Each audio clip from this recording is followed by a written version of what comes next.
네, 더불어민주당 고민정 의원과 정치권 뉴스 바로 잠금 해제해 보겠습니다. 고 의원님 어서 오세요. 네, 반갑습니다. 예, 지난주에는 그 본회의 때문에 못 뵀어요. 네. 금요일에 뵙는 고 의원님. 오늘도 본회의 때문에 못 오는 거 아닌가 했는데 오전 중으로 다 끝났네요. 천만 다행입니다. 그런데 또 네. 청와대 얘기 좀 물어봐야겠어. 예, 저번에 그 친정 같은 곳인데 친정 쪽 얘기를 또 해야 되는데 어제 윤석열 검찰총장 이제 전직이 됐습니다마는 사의를 표한 지 1시간여 만에 바로 전격적으로 청와대에서 사의를 수용했다 이렇게 얘기가 나왔거든요. 네. 어땠습니까? 대단히 빠른 거죠, 반응이요. 글쎄요. 그러니까 왜 거기에 대한 부차적인 설명이나 숙고의 시간이나 이런 게 없느냐라는 이제 지적들을 좀 언론에서 하시던데 네. 굳이 그렇게 해야 할 이유가 뭐가 있었나 하고 오히려 제가 좀 되묻고 싶고요. 네. 그러니까 윤석열 이젠 전 총장이 됐죠. 그러니까 본인의 의지를 공개적으로 그렇게 표명한 마당에 뭐 더 이것을 고려하고 무언가를 뭐 할 저기는 없었을 것 같은데요. 근데 이제 어제 보니까 정만호 수석이 네. 발표할 때 정말 딱 한 문장에 한 줄이었어요. 네, 네. 그런 대통령은 경우 왕왕 있습니다. 그래요? 네, 그럼요. 그- 누군가를 임명할 때도 그렇고 사의를 수리할 때도 그렇고 네. 뭐 매번 거기에 대한 다양한 의견과 막 이런 걸 붙이고 그러지만은 않습니다. 그럼 다양한 어제 경우들이 있는 그럼 거죠. 우리 고민정 전 청와대 대변인이 볼 때 어제 간결한 한 줄, 문재인 대통령 네. 윤석열 총장의 사의를 수용했다 이렇게 딱 한 줄이잖아요. 그러면서 이상입니다 이렇게 했거든요. 네, 그럼 통상 그렇게 합니다. 그래요? 네, 그런 거 전 별로 이렇게 그- 달라 보이지 않던데. 근데 그 문장을 만들 예, 때도 예. 비서실장이랑 뭐 수석이랑 대변인들이 이렇게 머리를 맞대고 좀 만드나요? 이제 사안에 따라서 다 다릅니다. 그래서 이번 사안은 어느 단위까지 논의가 돼서 그 문구가 나왔는지는 제가 알 도리는 없습니다만은 네. 어떨 때는 이제 대변인이 간략하게 정리해서 발표할 때도 있고요. 어떨 때는 말씀하신 비서실장까지 다 동의가 돼서 발표가 나갈 때도 있고 다양합니다. 어제 정도 되면 비서실장도 다 같이 모여서 하는 정도 아닐까요? 글쎄요. 그럼 저보고 모든 걸 다 예측해 보라는 얘기인데 너무 많은 걸 요구하시는 것 같은데요. 그러면 네. 어제 그 문재인 대통령은 앞서 신년 기자회견에서 그 윤 총장은 문재인 정부의 검찰총장이다 그랬습니다. 그러면서 그렇죠. 이런 말도 했잖아요. 정치를 염두에 두고 정치할 생각을 하면서 지금 총장 역할을 하고 있다고 생각하지 않습니다라고 그랬잖아요. 맞습니다. 그런데 그동안에 그러니까 결국 정치적 중립성을 지키라는 강력한 주문이었잖아요. 그렇죠. 신뢰합니다. 대신에 중립성을 지키라는 얘기였는데 최근에 중수청에 대한 공개 반발, 그다음에 또 그 검찰 고위직 인사에 대해서도 이견, 이런 상황에 대해서 그런 경과를 쭉 봤을 때 문재인 대통령 그런 상황을 어떻게 좀 보고 어떤 판단을 했었을까요? 일단은 그 윤석열 총장이라는 인물의 특성 자체가 말을 많이 한다든지 입장을 자주 내는 분은 아니죠. 근데 어제 이제 사의를 표명하면서 공개적으로 기자회견을 하셨고 거기에서 나온 발언 보시면 앞서 뉴스에서도 말씀을 주셨지만 어떤 위치에 있든 자유민주주의를 지키겠다 뭐 네. 이런 말씀을 하셨는데 다분히 정치적인 의도나 혹은 그쪽으로 향하는 발걸음들이 좀 읽혀지는 대목들이었었습니다. 네. 그렇기 때문에 거기에 대한 여러 강론들도 존재하는 것이고요. 그리고 예전에 한번 이제 윤 전 총장이 그런 얘기했죠. 임기라고 하는 거는 취임하면서 한 국민과의 약속이다라는 이야기를 했는데 네. 결국은 본인이 그 국민과의 약속을 깬 것이죠. 국민과의 약속을 깼으면서 국민을 위해서 무엇을 하겠다라고 말하는 것이 저는 참 이율배반적으로 느껴지더라고요. 언어 도단이라는 거네요. 네. 그래서 지금 이제 국민과 임기란 그 예전에 이제 윤 총장의 발언까지 이제 제시하면서 이제 분명히 이제 문제가 있다는 걸 지적하셨는데 정치권에서 지금 강력한 비판이 나와요. 더불어민주당에서는요, 뭐 배은망덕이라는 표현도 나오고 정치검사의 어떤 최정점이라는 표현도 나오는데 우리 고민정 우리 의원님은 어떻게 보십니까? 저는 좀 더 정직하고 솔직해졌으면 좋겠다라는 생각입니다. 윤 총장이. 네, 네. 지금까지 단 한 번도 내가 정치적으로 명운을 걸고 무언가를 하겠다라고 밝히지 않았습니다. 네. 수많은 질문들이 있었지만 거기에 대해서 답변하지 않았고 어제 마지막 자리에서도 역시나 마찬가지였죠. 그래서 차라리 정치적 결단을 하는 것이 훨씬 더 정직한 태도이지 않을까라는 생각이 들고 예. 이제 그 사의를 표명하면서 이유로 된 것이 결국은 수사 기소 분리, 중수청 설립에 대한 것인데 사실은 이 중수청 설립이라는 것은 아직 완성된 안조차 나와 있지 않습니다. 지금 현재 검찰개혁특위에서도 최종 개혁안을 도출하기 위해서 계속 논의가 진행되고 있고 그 개혁안이 나온 이후에도 당정협의라는 것을 하고요. 네. 그다음에 공청회도 하고요.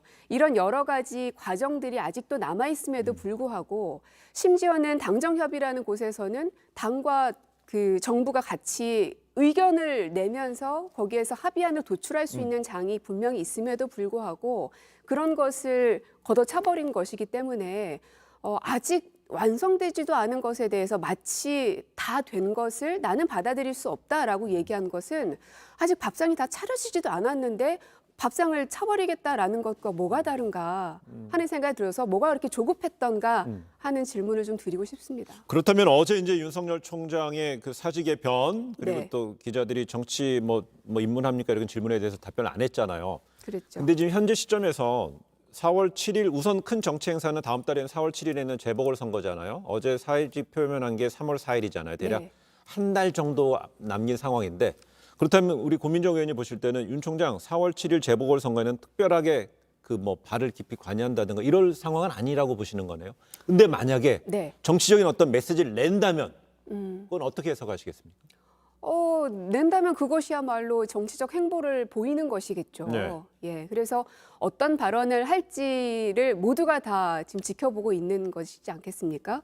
그리고 앞으로 이 윤석열 카드가 야권에서 어떻게 작동될지 수많은 변수들이 지금 생겨버린 것이죠. 야권의 입장에서는.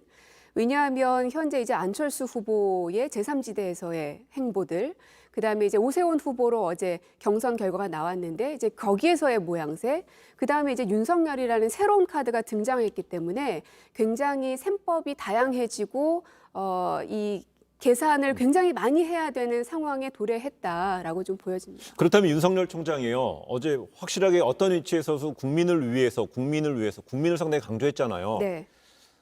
분명한 거는 또 현 문재인 정부에서 분명히 각을 세운 거는 공식화한 거잖아요. 혹시나 그럼 이 퇴직 이후에 반문, 이른바 반문 정서의 어떤 상징적인 인물이 될 거라고 보십니까, 개인적으로?